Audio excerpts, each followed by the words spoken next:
నమస్తే మీ అందరికీ ఈరోజు టీఆర్టీ సంబంధించిన ప్రోగ్రాంలో ఎస్జిటి కంటెంట్లో కెమిస్ట్రీకి సంబంధించినటువంటి అంశాల్లో సాధారణ ఉప్పు దాని ఉత్పన్నాల గురించి మనము చదవబోతున్నాము. అయితే ఫ్రెండ్స్, ఒకసారి మనము ఎస్జిటిలో కెమిస్ట్రీలో మనం జయించాలంటే మనం ఏం చేయాలో 1-2 నిమిషాలు గమనించండి. ఫ్రెండ్స్, ఒకసారి గుర్తుంచుకోవాల్సినటువంటి మొదటి అంశం ఏంటంటే 1 నుంచి 30 మూలకాల వరకు తప్పకుండా గుర్తుంచుకోవాలి. నెంబర్ 2, 1 నుంచి 30 మూలకాల పరమాణు సంఖ్యలు ద్రవ్యరాశి సంఖ్యలు తెలిసి ఉండాలి. నెంబర్ 3, 1 నుంచి 30 మూలకాల వరకు ఎలక్ట్రాన్ విన్యాసాలు కూడా తెలిసి ఉండవలసినటువంటి అవసరం ఉన్నది. నెంబర్ 4, ఆవర్తన పట్టిక లోపల ఉండబడినటువంటి గ్రూపుల గురించి, అంటే ప్రతి గ్రూపులో ఏ ఏ మూలకాలు ఉన్నాయో తెలిసి ఉండాలి.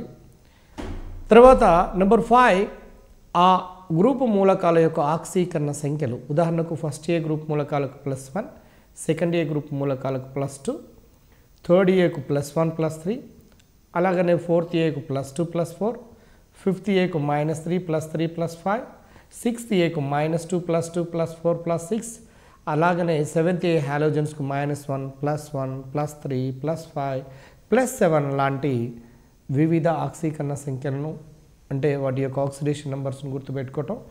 ఈ 5 అంశాలు కనుక మనం గుర్తున్నట్లయితే రేపు టీఆర్టీ నుంచి వెలువడబోయే, రేపు రాయబోయే ఎస్జిటి ఎగ్జామినేషన్లో డెఫినెట్గా సక్సెస్ కావడానికి అవకాశం ఉంటుంది. ఇవన్నీ సీక్రెట్ ఆఫ్ సక్సెస్ అన్నట్టు కెమిస్ట్రీ విషయం లోపల ఐదర్ స్కూల్ అసిస్టెంట్ కావచ్చు, ఎస్జిటి కావచ్చు.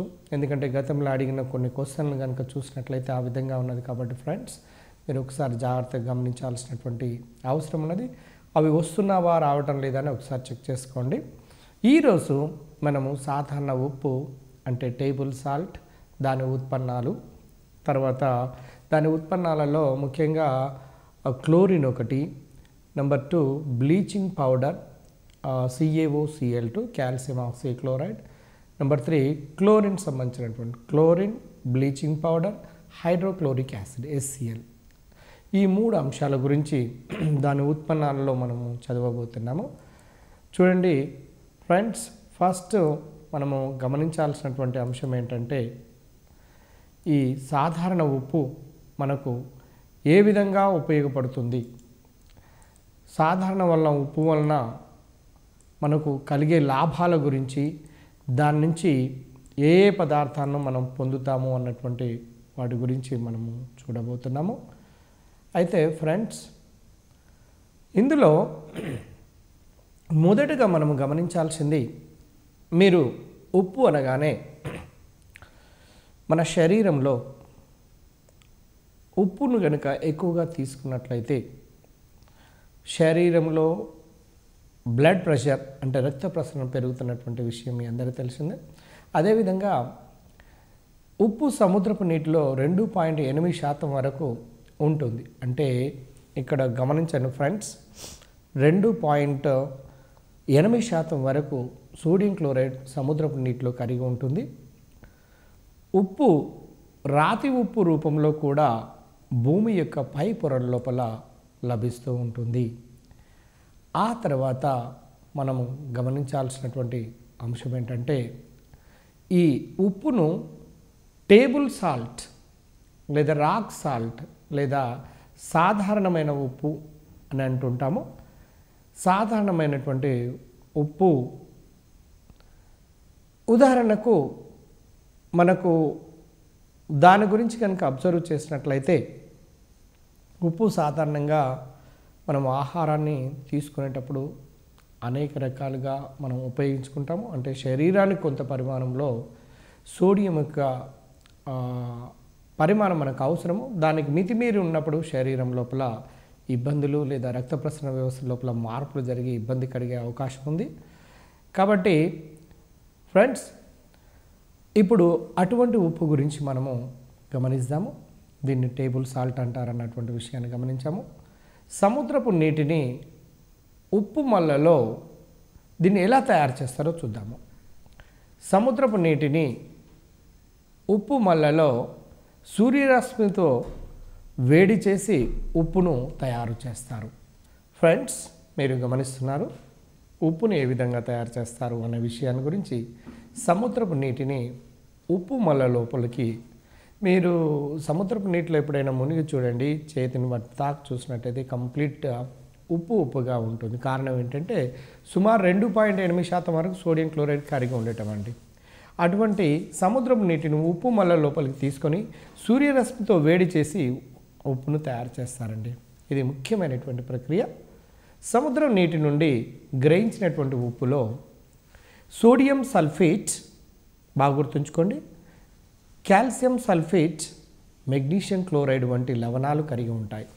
సముద్రపు నీరుని తీసుకుంటాం కదా, దాంట్లో మలినాలుగా sodium sulphate, calcium sulphate, magnesium chloride వంటి లవణాలు కరిగి ఉంటాయి. అయితే ఉప్పు ద్రావణానికి సోడియం కార్బోనేట్, కాల్షియం హైడ్రాక్సైడ్లు కలిపి మలినాలను తొలగిస్తారు. అంటే ఉప్పు ద్రావణాన్ని సోడియం కార్బోనేట్ మరియు కాల్షియం హైడ్రాక్సైడ్ కలిపి దాని లోపల ఉండబడినటువంటి మలినాలను బయటికి తీస్తాం. పరిశుద్ధమైనటువంటి ఉప్పును పొందుటకు ఉప్పు ద్రావణంలోనికి HCl వాయువును పంపుతారు. గమనించండి, మీరు సముద్రపు నీటిని దాని పక్క భాగం లోపల ఉండబడినటువంటి మామూలుగా చదునుగా ఉన్న భూమి లోపలికి అంటలు కట్టేసి దాని లోపలికి నీటిని పంపి సూర్యరశ్మి సహాయంతో నీటిని మొత్తం కూడా ఆవిరయ్యేటట్టుగా చేసి చివరికి దాని యొక్క భూభాగం లోపల మనకు చివరికి ఏం మిగిలిపోతుందంటే ఉప్పు మిగులుతుంది. దాని లోపల కొన్ని రకాల మలినాలు ఉన్నాయి. ఆ మలినాలను తొలగించడానికి సోడియం కార్బోనేట్, కాల్షియం హైడ్రాక్సైడ్లను కలిపి మలినాలను తొలగిస్తారు అన్నటువంటి విషయం తెలిసిందే. అదేవిధంగా పరిశుద్ధమైన ఉప్పును పొందడానికి ఉప్పు ద్రావణంలోకి HCl వాయువును కూడా పంపుతారు అన్నటువంటి విషయం మీకు తెలుసు. ఫ్రెండ్స్, ఒక్కసారి చూద్దాము. మాంసము, చేపలు, పచ్చళ్ళు నిలువ ఉంచడానికి ఉప్పును ఉపయోగిస్తారండి. మీరు మామిడికాయ పచ్చడి లేదా ఏ పచ్చళ్ళైనా తీసుకొని చూడండి, ఉప్పును ఎక్కువ పరిమాణం లోపల ఉపయోగించటం వల్లనే ఆ పచ్చళ్ళు సుమారుగా 1 year వరకు కూడా ఉండటానికి అవకాశం ఉంటుంది. కాబట్టి మాంసాన్ని కానీ చేపలను కానీ పచ్చళ్ళను కానీ నిలువ ఉంచాలంటే ఉప్పు యొక్క ఉపయోగము చాలా ఎక్కువగా ఉన్నట్టుగా మనకు అర్థమవుతుంది.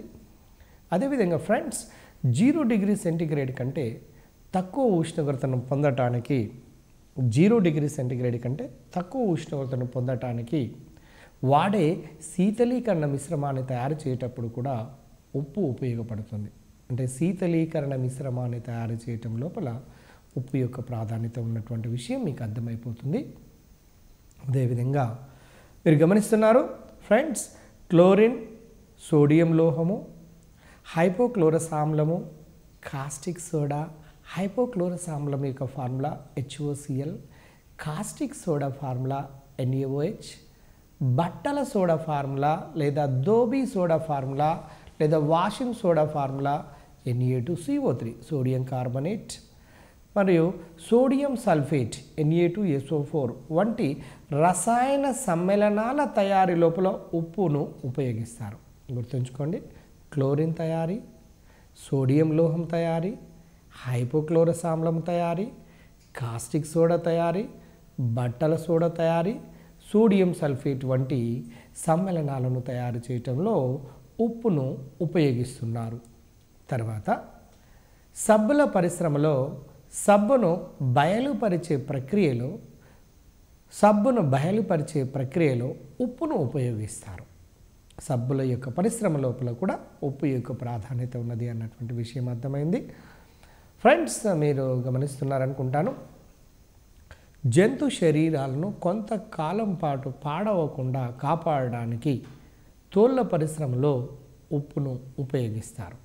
మీ అందరికీ తెలుసు, ఏవైనా జంతువుల యొక్క చనిపోయినటువంటి వాటిని కానివ్వండి లేదా జంతువుల యొక్క శరీరాలను కొంతకాలం నిల్వ ఉంచాలి అంటే తప్పకుండా ఉప్పును ఉపయోగించవలసినటువంటి అవసరం ఉంటుంది.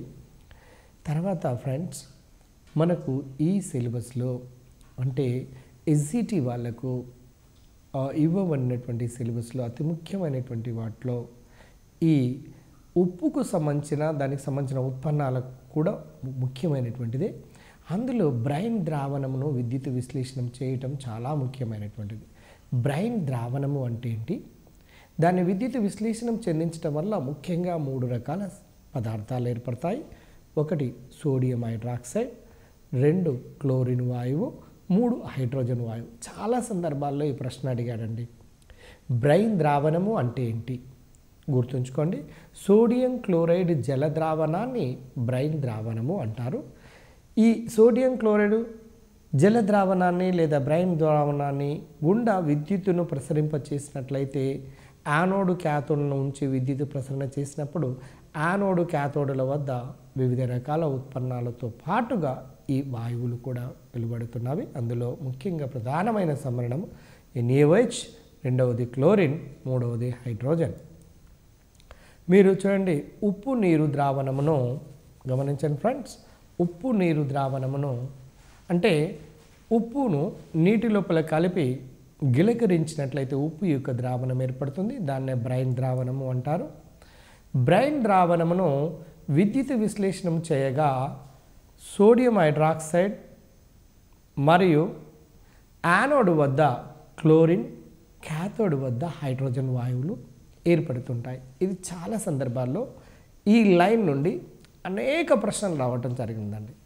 గమనించండి, బ్రైన్ ద్రావణాన్ని విద్యుత్ విశ్లేషణ చెందించడం వల్ల ప్రధానమైన ఒక సమ్మరణం ఏర్పడుతుంది. అది ఏంటిదంటే కాస్టిక్ సోడా లేదా NaOH. దీనితో పాటుగా 2 మూలకాలు ఏర్పడుతున్నవి, 2 వాయువులు ఏర్పడుతున్నాయి బ్రైన్ ద్రావణాన్ని విద్యుత్ విశ్లేషణ చేయండి. వాటి యొక్క పేర్లు అడిగితే 1 క్లోరిన్, రెండోది హైడ్రోజన్ అండి. యానోడ్ వద్ద క్లోరిన్ వస్తుంది, క్యాథోడ్ వద్ద హైడ్రోజన్ వస్తుందండి. ఇది చాలా ముఖ్యమైనటువంటి విషయము. ఈ విద్యుత్ విశ్లేషణ అనేది దేంట్లో జరుపుతారంటే నెల్సన్ ఘటము యు ఆకారములో కలిగినటువంటి సచిత్ర ఉక్కు పాత్రను ఉపయోగిస్తారు. ఈ విద్యుత్ విశ్లేషణ చేసేటప్పుడు బ్రైన్ ద్రావణమును నెల్సన్ ఘటం నందు విద్యుత్ విశ్లేషణ చేస్తారు. బ్రైన్ ద్రావణాన్ని విద్యుత్ విశ్లేషణ చేయడానికి ఏ ఘటాన్ని ఉపయోగిస్తారంటే నెల్సన్ ఘటమును ఉపయోగిస్తారు. నెల్సన్ ఘటంలో ఉపయోగిస్తున్నటువంటి ద్రావణం పేరు ఏంటంటే బ్రైన్ ద్రావణం. బ్రైన్ ద్రావణం ఎలా ఏర్పడుతుందంటే సోడియం క్లోరైడ్ జల ద్రావణాన్ని. సోడియం క్లోరైడ్ జల ద్రావణం గుండా విద్యుత్ విశ్లేషణ చెందించినట్లయితే ఏర్పడుతున్న వాయువులు ఏంటివంటే హైడ్రోజన్ మరియు క్లోరిన్లు. అప్పుడు ఏర్పడుతున్న సమ్మరణం పేరేంటంటే NaOH. అది మనము గమనించాల్సినటువంటి అంశము. తర్వాత ఫ్రెండ్స్, యు ఆకారపు పాత్ర యొక్క లోపలి భాగము యాస్బెస్టాస్తో కప్పబడి పూత పూయబడి ఉంటుంది. ఈ యు ఆకారపు పాత్రనే క్యాథోడ్గా పనిచేస్తుంది. చూడండి, ఈ నెల్సన్ విద్యుత్ ఘటం ద్వారా NaOHని తయారు చేసేటప్పుడు క్యాథోడ్గా ఉపయోగిస్తున్నటువంటి పరికరం ఏంటంటే ఇక్కడ యు ఆకారపు పాత్ర లోపలి భాగము ఉండబడినటువంటిదే. అంటే యు ఆకారపు పాత్రనే ఇక్కడ క్యాథోడ్గా పనిచేస్తున్నటువంటి విషయం మనకు అర్థమైంది. తర్వాత ఫ్రెండ్స్, నెక్స్ట్ నెల్సన్ విద్యుత్ ఘటాన్ని ఒక్కసారి గమనిద్దాము. చూడండి, స్క్రీన్ పైన మీరు గమనించినట్లయితే 1వ నంబర్ దగ్గర బ్రైన్ ద్రావణము పంపే ద్వారం ఉంటే అంటే NaCl. 2వ నంబర్ చూడండి, హైడ్రోజన్ వాయువు వెలువడే ద్వారం. 1వ నంబర్ NaCl ద్రావణాన్ని పంపితే 2వ నంబర్ ద్వారా హైడ్రోజన్ వాయువు పోతుంది. గ్రాఫైట్ కడ్డీ పైనుంచి మధ్య భాగంలో ఉన్నటువంటి గ్రాఫైట్ కడ్డీ యానోడ్గా పనిచేస్తుందండి. అడగొచ్చు ఎంట్రన్స్లలో రేపు TRT SGT ఎగ్జామినేషన్లో నెల్సన్ విద్యుత్ ఘటంలో యానోడ్గా పనిచేస్తున్నది ఏంటిదంటే గ్రాఫైట్ కడ్డీ. తర్వాత నెక్స్ట్ 4వ నంబర్ సచిద్ర క్యాథోడ్, 5వది సోడియం హైడ్రాక్సైడ్, 6 క్లోరిన్ వెలువడు ద్వారము, 7 ఎక్కువైనటువంటి బ్రైన్ ద్రావణము వెలువడే ద్వారము, 8వది నీటి ఆవిరిని పంపే ద్వారం. అంటే ఈ నెల్సన్ విద్యుత్ ఘట పరికరాన్ని కొంచెం జాగ్రత్తగా గమనించండి. ఎక్కడ ఏ భాగం నుంచి బ్రైన్ ద్రావణాన్ని పంపుతారో ఏ భాగం దగ్గర హైడ్రోజన్ వాయువు బయటికి వెలువడుతుంది, వాటికి సంబంధించినటువంటి అంశాలను బాగా అబ్జర్వ్ చేయాలి. క్రింది భాగంలో పాత్ర యొక్క క్రింది భాగం లోపల NaOH అనేది ఏర్పడుతుందండి. ఏదైనా ఈ డయాగ్రామ్ ఇచ్చి క్రింది భాగంలో ఉండబడినటువంటి పదార్థం ఏంటంటే NaOH. యానోడ్ వద్ద వెలువడుతున్న వాయువు ఏంటిదంటే క్లోరిన్ వాయువు. క్యాథోడ్ వద్ద వస్తున్నటువంటి వాయువు ఏంటంటే హైడ్రోజన్ వాయువు. ఇది చాలా ముఖ్యమండి. యానోడ్ ఏంటి, క్యాథోడ్ ఏంటి, విద్యుత్ విశ్లేషణ ఘటం లోపల ఉపయోగిస్తున్నటువంటి ఎలక్ట్రోలైట్ ఏంటి, దాని లోపల వెలువడుతున్న పదార్థాల పేర్లు అడుగుతున్నాడండి. సాధారణంగా గ్రాఫైట్ కడ్డీను బ్రైన్ ద్రావణం మధ్యలో ఉంచి విద్యుత్తును పంపుతారు. గ్రాఫైట్ కడ్డీ యానోడ్గా పనిచేస్తున్నటువంటి విషయం మీ అందరికీ తెలిసిందే. ఫ్రెండ్స్, బ్రైన్ ద్రావణం గుండా విద్యుత్తును ప్రవహింపచేసినప్పుడు Na+ అంటే సోడియం క్యాథోడ్ వద్దకు చేరి Cl- ఆయాన్లేమో యానోడ్ వద్దకు, కాటయానులు క్యాథోడ్ వద్దకు, గమనించండి ఫ్రెండ్స్, కాటయానులు క్యాథోడ్ వద్దకు చేరితే ఆనయానులు యానోడ్ వద్దకు చేరుతాయి. ఆనయానులనే Cl-, ఆనయానులు Cl- యానోడ్ వద్దకు పోతే క్లోరిన్ వాయువు విడుదలవుతుంది. కాటయానులు క్యాథోడ్ వద్దకు పోయినప్పుడు సోడియం లోహంగా మారుతూ ఉంటుంది. ఇక్కడ గమనించాల్సినటువంటి అంశం. తర్వాత NaCl విడిపోతే Na+Cl- అనేది ఏర్పడుతూ ఉంటుంది. ఇక యానోడ్ వద్ద క్లోరైడ్ ఆయానులు ఆక్సీకరణం చెంది క్లోరిన్ వాయువుగా ఏర్పడుతుంది. Very important bit.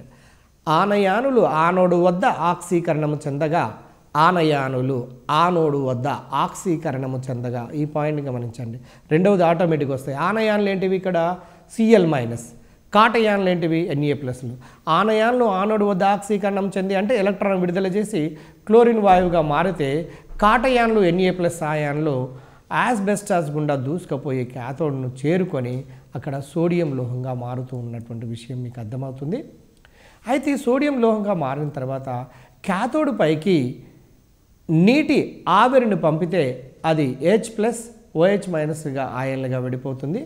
క్యాథోడ్ వద్ద OH- ఆయాన్లు Na+ ఆయాన్లతో కలిసి NaOHని ఏర్పాటు చేస్తున్నవి. అంటే చివరికి క్యాథోడ్ వద్ద OH- ఆయానులు Na+ ఆయాన్లతో కలిసి సోడియం హైడ్రాక్సైడ్ అనే పదార్థాన్ని, కాస్టిక్ సోడాను ఏర్పడుతుంది. అది పాత్ర యొక్క క్రింది భాగంలో ఏర్పడుతుంది. తర్వాత మీరు ఈ ఈక్వేషన్ చూడండి, మీకు స్పష్టంగా మీకు అర్థమవుతుంది. ఇక్కడ క్యాథోడ్ వద్ద ఏ వాయువు వెలువడుతుంది అంటే హైడ్రోజన్ వాయువు వెలువడుతుంది. యానోడ్ వద్ద ఏ వాయువు వెలువడుతుంది అంటే క్లోరిన్ వాయువు వెలువడుతుంది. నెక్స్ట్ Na+OH- కలిసి NaOH ఏర్పడుతుంది అన్నటువంటి విషయం మనకు అర్థమైంది. తర్వాత H+ ఆయాన్లు క్యాథోడ్ వద్ద క్షయీకరించబడి హైడ్రోజన్ వాయువును ఏర్పరుస్తున్నవి. బ్రైన్ ద్రావణాన్ని విద్యుత్ విశ్లేషణము చెందించినటువంటి దాంట్లో ముఖ్యమైనటువంటి ఉత్పన్న పదార్థం పేరు సోడియం హైడ్రాక్సైడ్ అనేటువంటి విషయం మనకు అర్థమైంది. ఇందులో మరొకసారి గుర్తుపెట్టుకొని, నెల్సన్ విద్యుత్ ఘటము, దీన్ని NaOH తయారు చేయడానికి ఉపయోగిస్తారు. దీంట్లో బ్రైన్ ద్రావణాన్ని ఉపయోగిస్తారు. NaCl ద్రావణాన్ని బ్రైన్ ద్రావణము అంటారు. దీని నుంచి 3 ఉత్పన్నాలు ఏర్పడతాయి. 2 వాయువులు వస్తాయి, హైడ్రోజన్ మరియు క్లోరిన్ వాయువులు. దీంట్లో NaOH అనే ముఖ్యమైన ఉత్పన్నము ఏర్పడుతున్నటువంటిది. దీంట్లో యానోడ్ ఏమో గ్రాఫైట్ కడ్డీ అనేది, క్యాథోడ్ ఏమో యు ఆకారం లోపల ఉండబడినటువంటి సచిత్ర పాత్ర అనేది మీకు అర్థమైంది. యానోడ్ అంటే ఏంటి, క్యాథోడ్ ఏంటి, మళ్ళీ తర్వాత ఎలక్ట్రోలైట్గా పనిచేసేవేది, యానోడ్ వద్ద ఏ వాయువు వెలువడుతుంది, క్యాథోడ్ వద్ద, యానోడ్ వద్ద క్లోరిన్ వస్తే క్యాథోడ్ వద్ద హైడ్రోజన్ గ్యాస్ వస్తుంది. ఇది గుర్తుంచుకోండి. నెక్స్ట్ తర్వాత ఇంకొక ముఖ్యమైనటువంటి అంశము, క్యాస్టర్ కెల్నర్ పద్ధతి ద్వారా ఈ ఘటం ద్వారా ఏ పదార్థాన్ని తయారు చేస్తారో మీరు ఒకసారి గమనించవచ్చు. ఇది కూడా చాలా ముఖ్యమైనటువంటి అంశము. క్యాస్టర్ కెల్నర్ ఘటాన్ని బ్రైన్ ద్రావణమును అంటే NaCl ద్రావణాన్ని విద్యుత్ విశ్లేషణ చేయడానికి ఉపయోగిస్తారు. తర్వాత క్యాస్టర్ కెల్నర్ ఘటము ఒక దీర్ఘచతురస్రాకారపు ఇనుప తొట్టి అండి. ఒక దీర్ఘచతురస్రాకారం లోపల ఉండబడినటువంటి ఒక ఇనుప తొట్టె. దీనిలో 2 ఇనుప పలుకలు పై భాగం నుండి వేలాడుతూ తొట్టెను 3 భాగాలుగా, మొదటి, రెండో భాగము, మూడో భాగం, మధ్య భాగంలో ఒక సెల్ ఉంటుంది, ఇటొక సెల్, ఇటొక సెల్, మొత్తము 3 సెల్స్గా లేదా 3 రూములుగా విభజింపబడి ఉంటుంది. తొట్టె యొక్క అడుగు భాగంలో పాదరసపు పొర ఉంటుందండి, ఇటువైపు అటువైపు దొరలటానికి. చూడండి, ఒక్కసారి మీరు గమనించండి. క్యాస్టర్ కెల్నర్ ఘటం చూసినట్లయితే 3 గదులుగా ఉన్నట్టుగాను, తర్వాత క్రింది భాగం లోపల మెర్క్యూరీ అనేది కదలిక పోవడానికి అవకాశంగా ఉంటున్నది. తర్వాత చూడండి, 1, 3, 2, 3 యొక్క అవుట్లెట్స్ మీరు గమనించండి. ఈ క్యాస్టర్ కెల్నర్ ఘటం ద్వారా మనము ఏ పదార్థం తయారవుతున్నాయో మీకు అర్థమైపోతుంది. తర్వాత ఫ్రెండ్స్ ఒక్కసారి చూడండి, పైనుండి వేలాడే పలకలను తొట్టె యొక్క అడుగు భాగాన ఉన్న పాదరసపు పొరను తాకుతూ ఉంటాయి. తర్వాత ఈ ఏర్పాటు వలన పాదరసము ఒక చోట నుండి మరొక చోటకు కదులుతానికి వీలుగా ఉంటుంది. ఈ పాత్ర యొక్క క్రింది భాగం లోపల ఘటం యొక్క మధ్య గదిలో సోడియం హైడ్రాక్సైడ్ సజల ద్రావణాన్ని నింపుతారండి. ఘటం యొక్క మధ్య భాగం లోపల సోడియం హైడ్రాక్సైడ్ జల ద్రావణాన్ని నింపితే ఘటం యొక్క 2 చివరల గదుల్లో ఏ ద్రావణాన్ని నింపుతారు అంటే బ్రైన్ ద్రావణాన్ని, NaCl ద్రావణాన్ని నింపుతారు. గుర్తుంచుకొని, మధ్యలో సజల NaOH ద్రావణం, చివరిలో NaCl ద్రావణం. ఘటంలో మధ్య విభాగమున గల పాదరసము యానోడుగాను, చివరి విభాగంలో పాదరసము క్యాథోడులుగా పనిచేస్తుంది. అడగటానికి చక్కటి ప్రశ్న అండి, చాలామంది చేయలేనటువంటిది ఇది. పాదరసము అనేది మధ్య విభాగంలో యానోడుగా పనిచేస్తే చివరి వాటిల్లో క్యాథోడుగా పనిచేస్తుంది. ఘటం యొక్క చివర గదులలో గ్రాఫైట్ కడ్డీలు యానోడులుగా పనిచేస్తాయి. ఈ విధంగా ఉంటాయి. ఘటం యొక్క మధ్య విభాగంలో పైనుండి వేలాడ తీసినటువంటి ఇనుప కడ్డీలేమో క్యాథోడులుగా పనిచేస్తాయి అండి. ఈ రెండు కూడా ముఖ్యమైనటువంటి వీటిలే.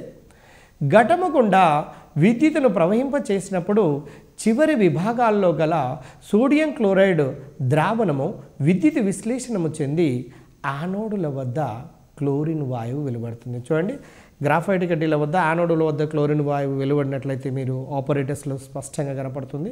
ఆ రెండింటి యొక్క చివరి భాగాల నుంచి క్లోరిన్ వాయువు వెలువడుతూ ఉంటుంది. అదేవిధంగా Na+ ఆయాన్లు మెర్క్యూరీ క్యాథోడ్ నుండి ఎలక్ట్రాన్లను గ్రహించి సోడియం లోహంగా మారుతూ ఉంటే సోడియం లోహము మెర్క్యూరీతో కలిసి సోడియం ఎమాల్గమ్ అనే ఒక మిశ్రమ లోహాన్ని ఏర్పాటు చేస్తుంది. తర్వాత ఘటాన్ని కొంచెము కదిలిస్తే ఈ సోడియం ఎమాల్గమ్ల మధ్య విభాగంలోనికి చేరుతూ ఉంటుంది. ఈ మధ్య విభాగంలో సోడియం ఎమాల్గమ్ యానోడుగా పనిచేస్తే సోడియం ఎమాల్గంలో సోడియం నీటితో చర్య జరిపి సోడియం హైడ్రాక్సైడ్ను ఏర్పాటు చేస్తూ ఉంటుంది. అయితే ఇక్కడ మీరు గమనించండి, యానోడ్ వద్ద జరిగే చర్య 2NaHg gives 2Na + 2Hg + 2 electrons. Anode వద్ద ఆక్సీకరణం జరుగుతుంది, ఎలక్ట్రాన్లు విడుదలవుతుంది. క్యాథోడ్ వద్ద ఎలక్ట్రాన్లు గ్రహించడం జరుగుతున్నది కాబట్టి ఇనుప క్యాథోడ్ వద్ద ఎలక్ట్రాన్లు గ్రహించింది కాబట్టి క్షయకరణం జరుగుతూ ఉంటుంది. ఎప్పుడైనా గుర్తుంచుకోండి ఫ్రెండ్స్, యానోడ్ వద్ద ఆక్సీకరణము జరుగుతుంది, ఎలక్ట్రాన్లు విడుదలవుతాయి. క్యాథోడ్ వద్ద క్షయకరణం జరుగుతుంది, ఎలక్ట్రాన్లు గ్రహించబడతాయి. ఈ రెండింటి బేస్ మీద చాలా సందర్భాల్లో చాలా కాంపిటేటివ్ ఎగ్జామినేషన్లో ఎన్నో క్వశ్చన్లు అడగటం జరిగినది. తర్వాత NaOH మధ్య విభాగంలో ఏర్పడి అందులో గల మొదట్లో తీసుకున్నటువంటి సజల NaOH ద్రావణాన్ని గాఢపరచడం అనేది జరుగుతూ ఉంటుంది. దీనిలో ముఖ్యమైనటువంటి అంశము. తర్వాత ఫ్రెండ్స్ ఇప్పుడు క్లోరిన్ గురించి మనం చూద్దాము. క్లోరిన్ అనేది సింబల్ దాని Cl, దాని అణుఫార్ములా Cl2. ఇది ఒక హాలోజన్. దీనికి అత్యధిక ఎలక్ట్రాన్ ఎఫినిటీని కలిగి ఉన్నటువంటి విషయాల గురించి మీకు తెలిసినటువంటిదే. అయితే క్లోరిన్ను హైడ్రోక్లోరిక్ ఆమ్లమును మరియు మ్యాంగనీస్ డయాక్సైడ్, MnO4 లేక పొటాషియం డైక్రోమేట్ వంటి పదార్థాలతో ఆక్సీకరించినట్లయితే క్లోరిన్ వాయువును తయారు చేస్తారు అన్నటువంటి విషయం మీ అందరికీ తెలిసినటువంటిదే. ఫ్రెండ్స్ ఒక్కసారి గమనిద్దాం. ప్రయోగశాలలో HCl పై మ్యాంగనీస్ డయాక్సైడ్ చర్య వలన క్లోరిన్ వాయువును తయారు చేస్తారు. అయితే ఇక్కడ ఒకటి గమనించండి, క్లోరిన్ వాయువు అనేది గాలి కంటే బరువైనదండి. క్లోరిన్ వాయువు అదే హైడ్రోజన్ వాయువు అయితే క్లోరిన్ గాలి కంటే తేలికైనటువంటిది. క్లోరిన్ వాయువును గాలి యొక్క ఊర్ధ్వముఖ స్థాన చలనం ద్వారా సంగ్రహిస్తారు. ఇక్కడ అతి ముఖ్యమైన పాయింట్ను ఏ విధమైన పద్ధతి ద్వారా సంగ్రహిస్తారంటే ఊర్ధ్వముఖ స్థాన చలనము ద్వారా సంగ్రహిస్తారు. దానికి సంబంధించిన ఈక్వేషన్ ఒక్కసారి మీరు గమనించండి. మ్యాంగనీస్ డయాక్సైడ్ HClతో చేరినంది క్లోరిన్ వాయువు వెలువడుతున్నటువంటి విషయాన్ని. తర్వాత క్లోరిన్ యొక్క ధర్మాలను మీరు గమనించండి ఫ్రెండ్స్. ఒక్కసారి క్లోరిన్ ఆకుపచ్చ పసుపు రంగులు గల ఆ రెండిటికో మిశ్రమాన్ని చేస్తే ఏ రంగు వస్తుందో ఆ క్లోరిన్కు ఆకుపచ్చ పసుపు రంగులు గల మిశ్రమ రంగు కనపడుతుంది. క్లోరిన్ ఘాటైన వాసన కలిగి ఉంటుంది కాబట్టి దాన్ని పీల్చినట్లయితే మనకు తలనొప్పి వచ్చే అవకాశం ఉంటుంది. ఈ క్రింది వాయువును పీల్చినప్పుడు తలనొప్పి వస్తుంది. హైడ్రోజన్, క్లోరిన్, ఆక్సిజన్ అని అలా ఇచ్చినట్లయితే మనం క్లోరిన్ అనే ఆన్సర్ చెప్పడానికి అవకాశం ఉంటుంది. క్లోరిన్ నీటిలో కొంచెం కరుగుతూ ఉంటుందండి. అలా కరిగినటువంటి జలమును క్లోరిన్ జలము అంటారు. ఇక్కడ ఒక మంచి పాయింట్ ఉంది, గమనించండి. క్లోరిన్ దహనశీలి కాదు, దహన దోహదకారిణి కాదు. పాయింట్ గమనించండి. నైట్రోజన్ కూడా సేమ్. నైట్రోజన్ దహనశీలి కాదు, దహన దోహదకారిణి కాదు. క్లోరిన్ కూడా సేమ్. ఈ రెండు ఒకే రకమైన ప్రాపర్టీస్ని కలిగి ఉంటాయండి. కానీ హైడ్రోజన్ మాత్రము దహనశీలి కానీ దహన దోహదకారిణి కాదు. కానీ ఒకవేళ ఆక్సిజన్ కనుక తీసుకుంటే అది దహనశీలి కాదు కానీ దహన దోహదకారిణి. ఈ పాయింట్లు బేస్ మీద ఎన్నో సందర్భాల్లో ప్రశ్నలు అడుగుతున్నారు కాబట్టి ఫ్రెండ్స్ ఒక్కసారి గమనించండి.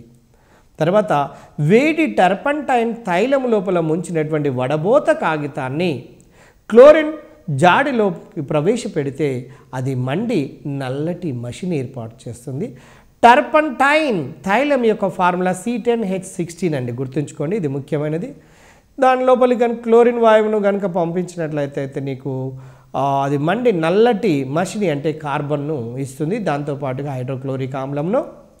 తర్వాత మండుతున్న మెగ్నీషియం ముక్కను క్లోరిన్ జాడిలో ప్రవేశపెడితే మెగ్నీషియం కాంతివంతంగా మండి తెల్లని మెగ్నీషియం క్లోరైడ్ను ఏర్పాటు చేస్తుంది. Mg+Cl2 gives rise to MgCl2.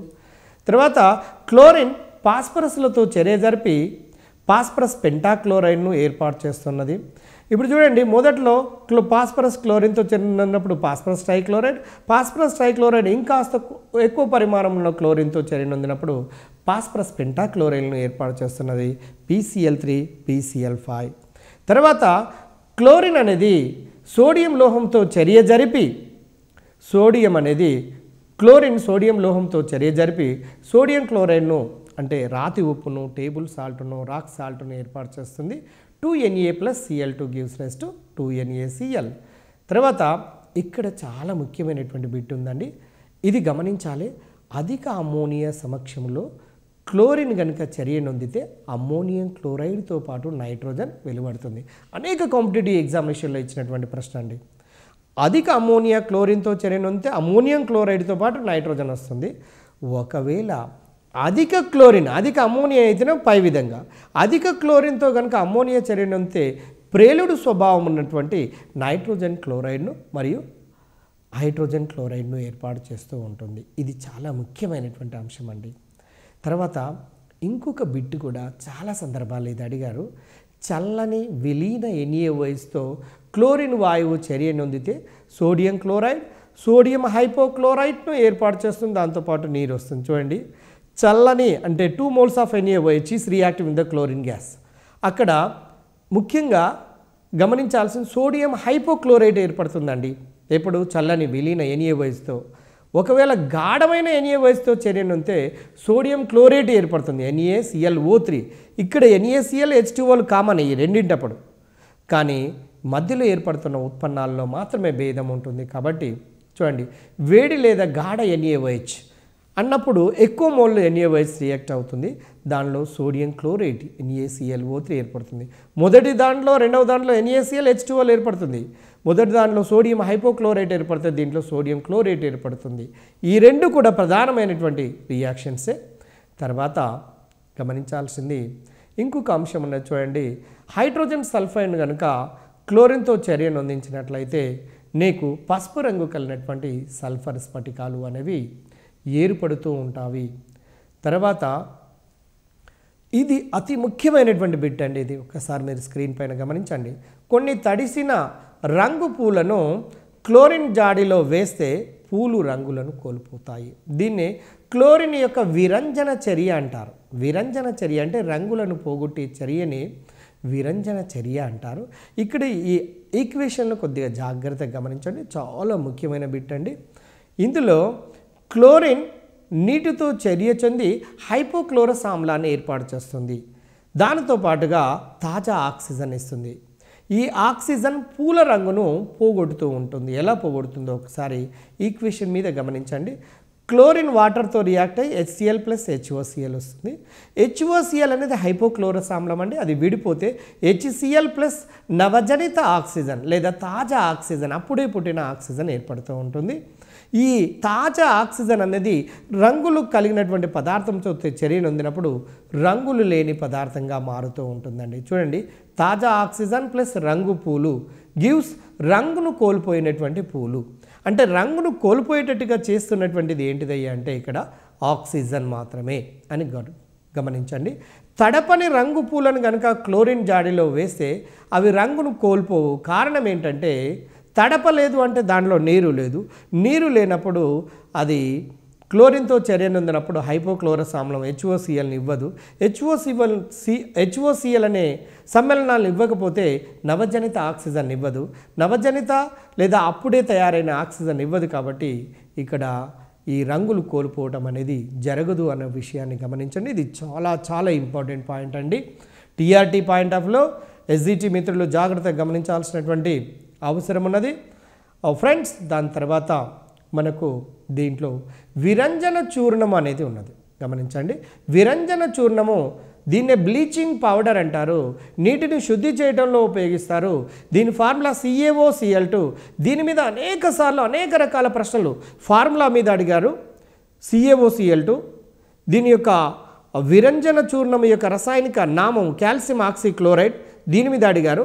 ఒక స్పెషాలిటీ ఏంటంటే విరంజన చూర్ణం లోపల ఉండబడిన క్లోరిన్కు +1 ఆక్సీకరణ సంఖ్య -1 ఆక్సీకరణ సంఖ్య, రెండు విభిన్నమైనటువంటి ఆక్సీకరణ సంఖ్యలు చూపే 2 క్లోరిన్లు ఉంటాయి అనేది విషయాన్ని మీరు గమనించండి. చూడండి, 400 డిగ్రీల సెంటీగ్రేడ్ వద్ద సున్నము బిళ్ళలోనికి అంటే బాక్మన్ ప్లాంట్ ఉంటుందండి. మీరు ఇప్పుడు డయాగ్రామ్ చూస్తారు. చూడండి, పైనుంచి సున్నపు బిళ్ళలను క్రింది భాగం నుంచి ప్లాంట్ యొక్క క్రింది భాగం నుంచి క్లోరిన్ కనుక పంపించినట్లయితే ఆ వ్యతిరేక పదార్థాలు ఒకదానితో ఇంకొకటి చర్య నొంది అంటే తడి సున్నము అనేది క్లోరిన్తో చర్య నొంది బ్లీచింగ్ పౌడర్తో పాటు వాటర్ ఏర్పడుతూ ఉన్నటువంటి విషయాన్ని మీరు గమనించవచ్చు. చూడండి, పైన మీరు డయాగ్రామ్ను గమనించండి. స్క్రీన్ పైనుంచి హోపర్ పై భాగంలో తడి సున్నాని ఇక్కడ మీరు ఒక్కసారి కింది భాగంలో చూడండి, 3వ నెంబర్ దగ్గర క్లోరిన్ ద్వారం ఉంటుంది. క్రింది భాగం నుంచి క్లోరిన్ వాయువును క్రింది భాగం నుంచి పై భాగం నుంచి తడి సున్నం వస్తుంది. రెండు కూడా వ్యతిరేక దిశలో వచ్చి ఒకదానితో ఇంకొకటి చర్య నుండి బ్లీచింగ్ పౌడర్ అనేది ఏర్పడుతున్నటువంటి విషయము. బిళ్ళల సున్నం అంటే కాల్షియం హైడ్రాక్సైడ్ మరియు క్లోరిన్ వాయువులు వ్యతిరేక దిశల నుంచి వచ్చి ఆ బాక్మన్ ప్లాంట్లోనికి పంపి చివరికి బ్లీచింగ్ పౌడర్ను తయారు చేస్తారు. క్లోరిన్ వాయువును వేడి గాలి ట్యాంకు అడుగు భాగం నుండి బిళ్ళల సున్నమును ట్యాంక్ పై భాగం నుండి బ్లీచింగ్ పౌడర్ను ఏర్పరుస్తూ ఉంటుంది. తర్వాత బ్లీచింగ్ పౌడర్ను బట్టల పరిశ్రమలో రంగులను పోగొట్టడానికి త్రాగునీటిని శుభ్రపరచుటకు బ్లీచింగ్ పౌడర్ను ఉపయోగిస్తారు అన్నటువంటి విషయం మీకు తెలుసు. గతంలో చాలాసార్లు చూసాము. బ్లీచింగ్ పౌడర్ను శుద్ధి చేయడానికి వాటర్కు బ్లీచింగ్ పౌడర్ను వేస్తే అందులోపల ఉండబడిన క్లోరిన్ బ్యాక్టీరియాను చంపేస్తుంది. ఈ విధమైన ప్రాసెస్ని క్లోరినేషన్ అంటారని. బ్లీచింగ్ పౌడర్ కూడా విరంజన చర్యలో చూడండి, బట్టలు నేసే వాళ్ళని మీరు గమనించండి. బ్లీచింగ్ పౌడర్తో బ్లీచింగ్ చేస్తారు. బ్లీచింగ్ చేయటం అంటే వాటికి ఉండబడినటువంటి ఆ బట్టకు లేదా ఆ క్లాత్కు ఉండబడిన కలర్ను పోయేటట్టుగా చేస్తారు. దాన్ని బ్లీచింగ్ అంటారు. తర్వాత విరంజన చూర్ణాన్ని కనుక వేడి చేస్తే దాని నుండి క్లోరిన్ వాయువు ఉత్పన్నమవుతుందండి. విరంజన చూర్ణము CaOCl2ను కనుక వేడి చేస్తే అది విఘటనము చెంది క్లోరిన్ వాయువు ఘాటైనటువంటి వాసన కలిగినటువంటి క్లోరిన్ వాయువు వస్తుంది. దాన్ని కనుక పీల్చినట్లయితే మనకు తలనొప్పి వస్తుంది అన్నటువంటి విషయాన్ని కూడా మీరు గమనించారు. తర్వాత ఫ్రెండ్స్ ఒక్కసారి చూడండి, నిజంగా ఈ చాప్టర్లో ఏమైనా ఇంపార్టెంట్ పాయింట్లు ఉన్నాయా అంటే క్లోరిన్ యొక్క ఉపయోగాలలో ఒక 6 నుంచి 7 ప్రధానమైనటువంటి కంపల్సరీ గుర్తుపెట్టుకోవాల్సినటువంటి ఉన్నవి. వాటిని చూడండి. బ్లీచింగ్ పౌడర్ తయారీలో CaOCl2 దీన్ని విరంజన చూర్ణం అని కూడా అంటారు. 1. నెంబర్ 2, త్రాగునీటిని శుభ్రం చేయటం లోపల బ్లీచింగ్ పౌడర్ ఉపయోగపడుతుంది. నెంబర్ 3, దూది, కాగితము, సిల్క్, ఉన్ని మొదలగు వాటిని విరంజనము చేయుటకు వీటి యొక్క రంగును తొలగించడానికి ఉపయోగిస్తాము. తర్వాత దీనితో పాటుగా హైడ్రోక్లోరిక్ ఆమ్లం యొక్క తయారీలో క్లోరిన్ ఉపయోగపడుతుంది అన్నటువంటి విషయం మనకు తెలిసిందే. తర్వాత అతి ముఖ్యమైనటువంటి పాయింట్స్ అండి, ఎన్నో సందర్భాల్లో ఎంట్రన్స్లో అడిగినటువంటి క్వశ్చన్లు ఇక్కడ ఉన్నాయి. గమనించండి. పాసజీన్, CuCl2 పాసజీన్. కార్బోనైల్ క్లోరైడ్ అంటారండి. టియర్ గ్యాస్ యొక్క ఫార్ములా చూడండి, ట్రైక్లోరోనైట్రోమీథేన్, CCl3NO2 ట్రైక్లోరోనైట్రోమీథేన్ వంటి విషవాయువుల తయారీలో టియర్ గ్యాస్ అడిగినటువంటి గతంలో Pasim అడుగుతున్నటువంటిది. Next chloroform CHCl3, బ్రోమోఫామ్ CHBr3, ఐడోఫామ్ CHI3. గుర్తుపెట్టుకోండి, క్లోరోఫామ్ గుర్తుంటే మిగిలే గుర్తుకొస్తాయి. ఇక్కడ మన క్లోరోఫామ్ ముఖ్యమైనది. నెక్స్ట్ DDT అంటే డైక్లోరో డైఫీనైల్ ట్రైక్లోరో ఈథేన్ లాంటి సమ్మేళనాలను తయారు చేయటంలో DDT, chloroform, tear gas, Pasim చాలా ముఖ్యమైనవండి. అన్ని ఎంట్రన్స్లలో అడుగుతున్నటువంటి పాయింట్స్ కాబట్టి గుర్తుంచుకోండి. తర్వాత హైడ్రోజన్ క్లోరైడ్. చూడండి ఫ్రెండ్స్, మీరు చివరికి మనకి ఈ చాప్టర్ లోపల ఉండబడినటువంటి అంశాల్లో హైడ్రోజన్ క్లోరైడ్ ఇది వాయు రూపంలో ఉంటుంది. దీన్ని నీటి లోపల కరిగిస్తే హైడ్రోజన్ క్లోరైడ్ అనే ద్రావణం ఏర్పడుతుంది. ఇది ఆమ్ల లక్షణాన్ని కలిగి ఉంటుంది, ఎందుకంటే నీటి లోపల కరిగినప్పుడు H+ ఆయాలను ఇస్తుంది కాబట్టి. తర్వాత హైడ్రోజన్ క్లోరైడ్ HCl అనేది ఒక వాయువు. నెంబర్ 2, HCl వాయువును నీటిలో కరిగిస్తే ఆ ద్రావణాన్ని హైడ్రోక్లోరిక్ ఆమ్ల ద్రావణము అంటారు. ఇప్పుడే మనం ఈ 2 పాయింట్స్ను కూడా చూసాము. తర్వాత పారిశ్రామికంగా HClను హైడ్రోజన్ మరియు క్లోరిన్ వాయువుల మధ్యన నియంత్రిత పరిస్థితుల్లో చర్య జరిపినట్లయితే మనకు హైడ్రోజన్ క్లోరైడ్ ఏర్పడుతుంది. అంటే H2 + Cl2 gives rise to 2HCl. చూడండి, ఈ విధంగా మనము HClను తయారు చేసుకోవచ్చు. తర్వాత ఫ్రెండ్స్, ప్రయోగశాలలో HClను సోడియం క్లోరైడ్ పై గాఢ సల్ఫ్యూరిక్ ఆమ్లము H2SO4తో చర్యను జరిపించడం ద్వారా మనం పొందవచ్చు. మీరు ఈక్వేషన్ గమనిస్తే మీకు తెలిసిపోతుంది. NaCl + H2SO4 gives rise to NaHSO4 sodium bisulphate + HCl. అదేవిధంగా సోడియం బైసల్ఫేట్ + NaClతో చర్యనుంటే సోడియం సల్ఫేట్ + HCl ఏర్పడుతూ ఉన్నటువంటి విషయాన్ని మనం గమనించవచ్చు. తర్వాత ఫ్రెండ్స్, ఒకసారి గమనించండి, హైడ్రోజన్ క్లోరైడ్ అనేది గాలి కంటే బరువైనది. మీకు క్లోరిన్ గ్యాస్ కూడా గాలి కంటే బరువైనటువంటిది అన్నటువంటి విషయాన్ని మనం గమనించాము. హైడ్రోజన్ క్లోరైడ్ను గాలి ఊర్ధ్వముఖ స్థాన చలనము ద్వారా జాడీలోనికి సంగ్రహిస్తారండి. కారణం గాలి కంటే బరువైనది కాబట్టి. ఇది అడుగుతున్నాడండి, ఇది చాలా ముఖ్యమైన బిట్టు. హైడ్రోజన్ క్లోరైడ్ను గాలి ఊర్ధ్వముఖ స్థాన చలనము ద్వారా జాడీలోనికి సంగ్రహించటం అనేది జరుగుతుంది. కారణం ఏంటంటే గాలి కంటే బరువైనటువంటి విషయాన్ని మీకు తెలిసిందే. తర్వాత హైడ్రోజన్ క్లోరైడ్ యొక్క ధర్మాలను కనుక మనము పరిశీలించినట్లయితే చూడండి, మొదటిది రంగులేని అతి ఘాటైన వాసన కలిగినటువంటి వాయువును పీల్చినట్లయితే దగ్గు వస్తుంది. చూడండి, క్లోరిన్ వాయువును కనుక పీల్చినట్లయితేనేమో తలనొప్పి వస్తుంది. హైడ్రోజన్ క్లోరైడ్ అతి ఘాటైన వాసన కలిగినటువంటి వాయువుని కనుక పీల్చినట్లయితే దగ్గు వస్తుంది. ఇది డిఫరెన్స్ అండి.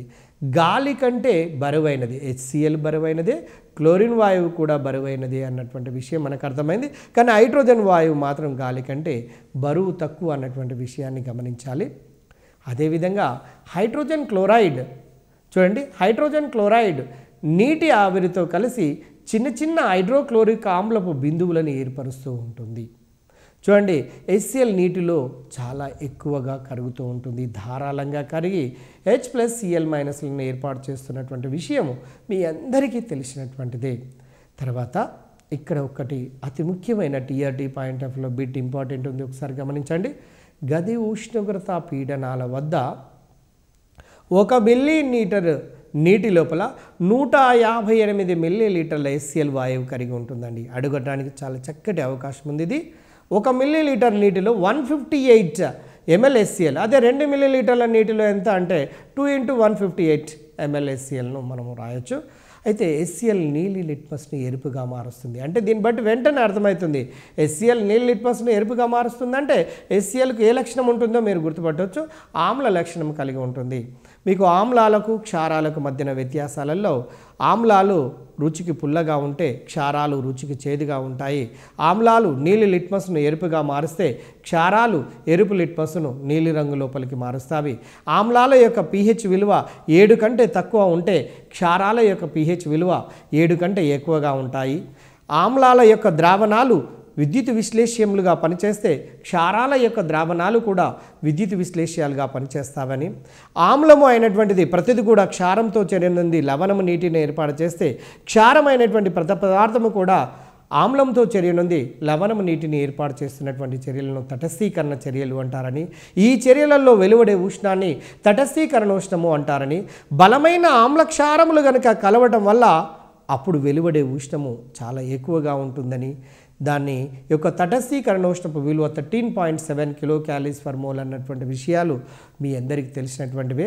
తర్వాత ఇక్కడ ఒక విషయాన్ని గమనించండి.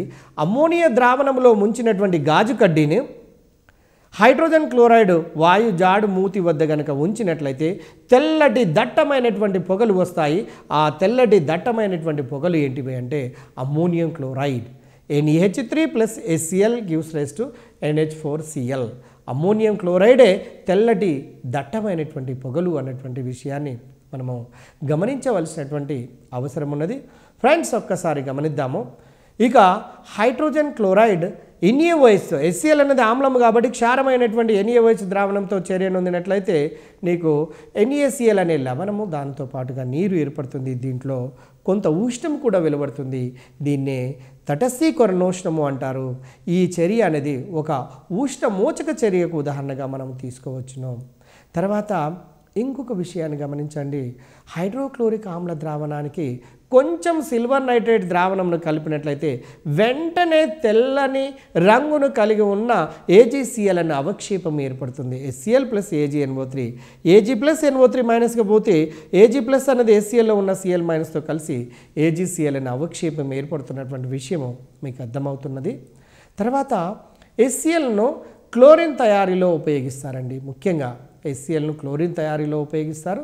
HClను ప్రయోగశాలలో సామాన్య అంటే కారకంగా ఉపయోగిస్తారు. అంటే ల్యాబొరేటరీ లోపల ఒక రియోజెంట్గా కూడా, ఒక రసాయనికంగా కూడా ఉపయోగిస్తారు అన్నటువంటి విషయము మీ అందరికీ తెలిసినటువంటిదే. డియర్ ఫ్రెండ్స్, మీరు ఇప్పుడు గమనించారు. దీని లోపల ఈ చాప్టర్ లోపల ఉండబడినటువంటి కొన్ని ముఖ్యమైనటువంటి అంశాల గురించి మళ్ళీ ఒకసారి గమనించుకుంటూ వద్దాము. ఇందులో చూడండి, ముఖ్యమైనటువంటిది ఈ చాప్టర్ లోపల సోడియం క్లోరైడ్ యొక్క ఫార్ములా NaCl. దీన్నే రాతి ఉప్పు అంటారని, దీనిని టేబుల్ సాల్ట్ అంటారని, ఈ చాప్టర్ లోపల విరంజన చూర్ణము అనేది ముఖ్యమైనదనేది. విరంజన చూర్ణం యొక్క ఫార్ములా CaOCl2. తర్వాత దీని లోపల క్లోరిన్ యొక్క ఆక్సీకరణ సంఖ్య +1 మరియు -1గా ఉంటుందని, దీని రసాయనిక నామం కాల్షియం ఆక్సీక్లోరైడ్ గాను. విరంజన చూర్ణాన్ని తయారు చేయడానికి బాక్మన్ ప్లాంట్ను ఉపయోగిస్తారు. విరంజన చూర్ణం తయారు చేసేటప్పుడు పై భాగం నుండి తడి సున్నమును, క్రింది భాగం నుండి బాక్మన్ ప్లాంట్లో క్లోరిన్ వాయువును వ్యతిరేక చర్యల ద్వారా ఒకదానితో ఇంకోటి చర్య నుండి బ్లీచింగ్ పౌడర్ని ఏర్పాటు చేస్తున్నటువంటి విషయం మనకు తెలిసిందే. బ్లీచింగ్ పౌడర్ అనేది నీటిని శుద్ధి చేయడంలో ఉపయోగపడుతున్నటువంటి విషయం మీ అందరికీ తెలిసిందే. తర్వాత ఇంకొక విషయాన్ని మీరు గమనించండి. దీంట్లో ముఖ్యమైనటువంటి పాయింట్ని కనుక మనం చూసినట్లయితే క్లోరిన్ యొక్క ఉపయోగాలలో ప్రధానమైనటువంటి 5 ఉపయోగాలు ఉన్నవి. వాటిని ఖచ్చితంగా గుర్తుపెట్టుకోవాలండి. 1 బ్లీచింగ్ పౌడర్, 2 క్లోరిన్ను త్రాగునీటిని శుద్ధి చేయటంలో, 3 విరంజనం చేయటం లోపల కూడా ఉపయోగపడుతున్నటువంటి విషయాన్ని మనం గమనించాము. అంటే దూది, కాగితము, సిల్కు, ఉన్ని మొదలగు వాటిని విరంజనం చేయటంలో ఉపయోగిస్తారు అన్నటువంటి విషయం తెలిసిందే. అయితే గతంలో కూడా మనం చర్చించుకున్నాము.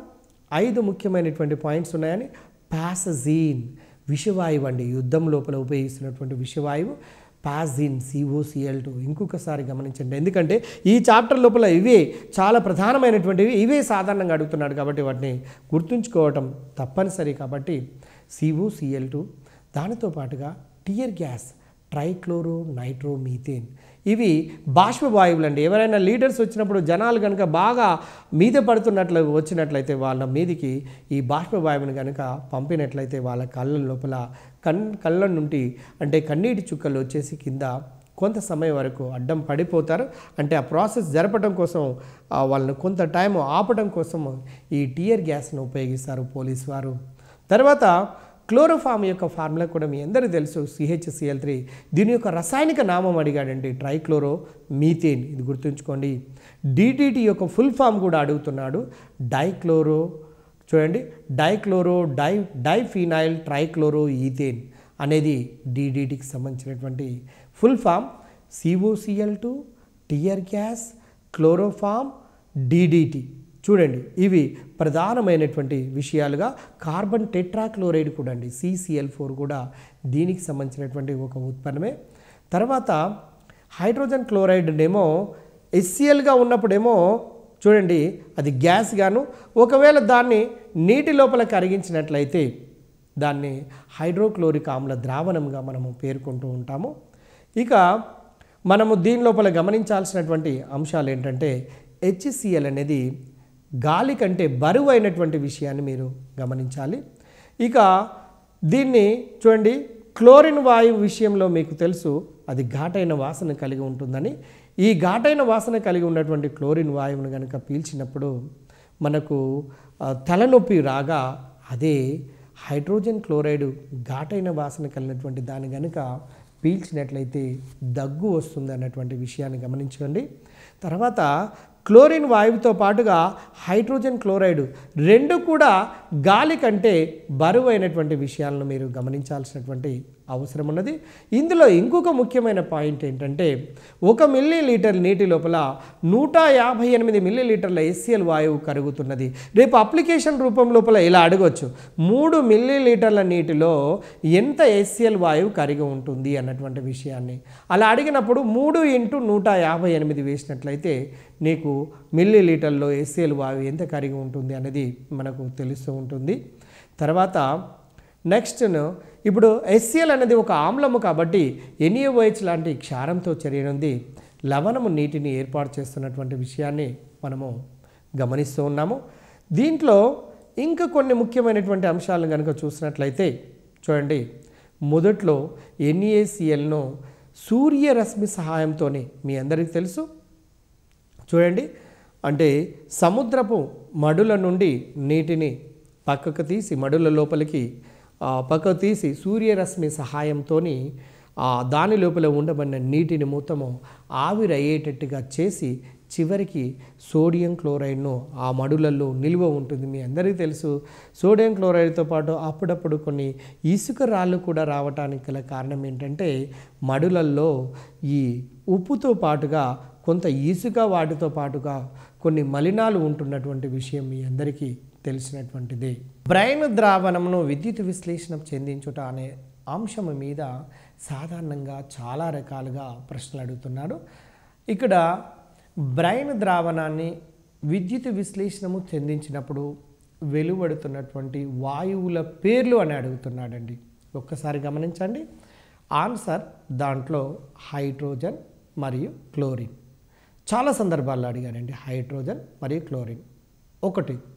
నెంబర్ 2, నెల్సన్ విద్యుత్ ఘటములో ఉపయోగిస్తున్నటువంటి ఎలక్ట్రోలైట్ ఏది? నెల్సన్ విద్యుత్ ఘటంలో ఉపయోగిస్తున్నటువంటి విద్యుత్ విశ్లేషం లేదా ఎలక్ట్రోలైట్ ఏది? NaCl ద్రావణము. దాన్నే బ్రైన్ ద్రావణము అంటారు. నెక్స్ట్ 3వ ప్రశ్న, బ్రైన్ ద్రావణాన్ని ఉపయోగించినప్పుడు, నెల్సన్ ఘటం ద్వారా బ్రైన్ ద్రావణాన్ని ఉపయోగించినప్పుడు మొత్తము 3 రకాల పదార్థాలు ఏర్పడుతున్నవి. వాటి పేర్లు అడిగితే 1 క్లోరిన్, 2 హైడ్రోజన్, 3 NaOH. చూడండి, నెల్సన్ విద్యుత్ ఘటము ద్వారా తయారు చేస్తున్నటువంటి సమ్మేళనము పేరు అని అడిగితే 1 మాత్రమే జవాబు చెప్పాలి, అది NaOH మాత్రమే. క్లోరిన్, హైడ్రోజన్లు 2 కూడా మూలకాలే, ఇవి సమ్మేళనాలు కావు. కాబట్టి నెల్సన్ విద్యుత్ ఘట పద్ధతి లోపల తయారు చేస్తున్నటువంటి ప్రధానమైన సమ్మేళనము పేరు NaOH. NaOH అనేది నెల్సన్ విద్యుత్ ఘటం లోపల పాత్ర యొక్క అడుగు భాగం లోపల చేరుతున్నటువంటి విషయం మీ అందరికీ తెలిసినటువంటిదే. తర్వాత ఫ్రెండ్స్, మీ అందరికీ తెలుసు, NaOHను విద్యుత్ విశ్లేషణము చెందించినప్పుడు యానోడ్ వద్ద జరిగే చర్య ఏంటి? ఇంత ఉంపి అనుకున్నాము మనము. అలా గుర్తుంచుకోండి. యానోడ్ వద్ద ఆక్సిడేషన్, ఆక్సీకరణము, అంటే oxidation reaction will takes place at anode. Reduction reaction will takes place at cathode. ఈ రెండింటిని గమనించండి. యానోడ్ వద్ద ఆక్సీకరణ చర్య జరుగుతుంది. అంటే NaClను విడగొడితే Na+Cl-. ఇందులో Cl- ఆనయాన్లు కాబట్టి యానోడ్ వద్ద వెలువడుతున్న వాయువు పేరు ఏంటి అడగడానికి చక్కటి ప్రశ్న అండి. యానోడ్ వద్ద వెలువడుతున్నటువంటి వాయువు పేరు క్లోరిన్. అదేవిధంగా బ్రైన్ ద్రావణాన్ని విద్యుత్ విశ్లేషణ చెందించినప్పుడు క్యాథోడ్ వద్ద వెలువడుతున్నటువంటి వాయువు పేరేంటి అంటే హైడ్రోజన్. ఈ హైడ్రోజన్ను గుర్తించడానికి ఏ విధంగా గుర్తిస్తారు? వెలుగుతున్న అగ్గిపుల్లను హైడ్రోజన్ వాయువు ముందల కనుక ఉంచినట్లయితే టప్ లేదా పప్ అనే ఒక సౌండ్తో వచ్చేసి ఆ అగ్గిపుల్లను ఆర్పివేస్తుంది. అది హైడ్రోజన్ గుర్తించడానికి ఒక పరీక్ష. తర్వాత ఇంకొక ముఖ్యమైనటువంటి బిట్టు ఇదే నెల్సన్ విద్యుత్ ఘటం మీద అడుగుతున్నాడండి. చాలా సందర్భాల్లో నెల్సన్ విద్యుత్ ఘటం లోపల ఉపయోగిస్తున్నటువంటిది యానోడ్గా ఉపయోగిస్తున్నటువంటిది ఏంటిది అంటే గ్రాఫైట్ రాడ్ అండి. పైనుంచి వేలాడ తీయబడినటువంటి గ్రాఫైట్ రాడ్ అనేది ఇది యానోడ్గా పనిచేస్తుంది.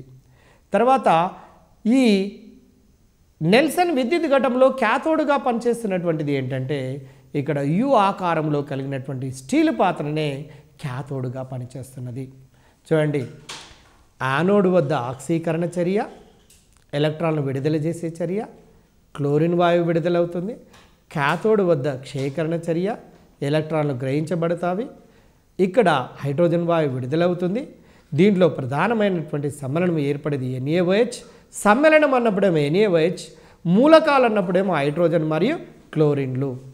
తర్వాత దీనిలో ఇంకా ముఖ్యమైనటువంటి అంశాలు ఏంటంటే ఈ 5 లేక 6 ముఖ్యమైనటువంటి అంశాలను మనం గుర్తుంచుకోవడంతో పాటుగా నెక్స్ట్ క్లోరిన్ యొక్క ఉపయోగాలు, క్లోరిన్ యొక్క సమ్మేళనాలను మనం గుర్తుంచుకున్నట్లయితే పాసిన్ చూడండి గతంలోనే మనం చూసాము. వీటన్నిటిని పదే పదే మెమరీ లోపల కనుక ఉంచుకున్నట్లయితే మనకు ఈ సాధారణ ఉప్పు దానికి సంబంధించిన సమ్మేళనాల నుంచి అతి చక్కగా ఆన్సర్ చేయడానికి అవకాశం ఉంటుంది. కాబట్టి డియర్ ఫ్రెండ్స్, ఈ చాప్టర్కి సంబంధించినటువంటి క్వశ్చన్స్ ఏవి వచ్చినప్పటికీ కూడా డెఫినెట్గా అటెంప్ట్ చేసి దాంట్లో సక్సెస్ పొందాలని కోరుకుంటూ ముగిస్తున్నాను. Thank you very much.